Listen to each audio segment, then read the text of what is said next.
સાબરકાંઠાથી એક મહત્વપૂર્ણ સમાચાર સામે આવી રહ્યા છે, તેના ઉપર નજર કરીએ। સાબરકાંઠા જિલ્લાના વાતાવરણમાં પલટો આવ્યો હોવાનો અહેવાલ સામે આવ્યો છે।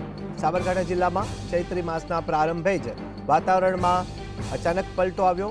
વહેલી સવારથી જ ભારે વાવાઝોડું ફૂંકાતા ખેડૂતોને મોટું નુકસાન થયું છે।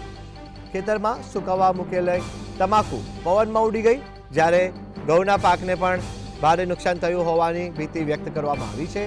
અચાનક આવેલા આ વાવાઝોડાને કારણે ખેડૂતોમાં ચિંતા અને રોષ જોવા મળી રહ્યો છે, કારણ કે ખેડૂતોનો મહામૂલા પાકને નુકસાન થાય તેવી સંભાવના વ્યક્ત કરવામાં આવી છે। વધુ જાણકારી માટે ફોન લાઈન પર જોડાય છે સંવાદદાતા જુગનુ। જુગનુ, જણાવશો, સાબરકાંઠાના વાતાવરણમાં પલટો, વાવાઝોડા સાથે વરસાદ અને ખેત પાકને નુકસાનની ભીતિ, શું છે વધુ જાણકારી? કામેશ, સાબરકાંઠા જિલ્લામાં આજે વહેલી પરોઢે 3 વાગ્યાથી ભારે વાવાઝોડું ફૂંકાયું હતું। સાબરકાંઠા જિલ્લાના 8 તાલુકામાં આ અસર જોવા મળી હતી, જેમાં ખાસ કરીને ખેતીને નુકસાન થાય તેવી સ્થિતિ પ્રવર્તી રહી છે।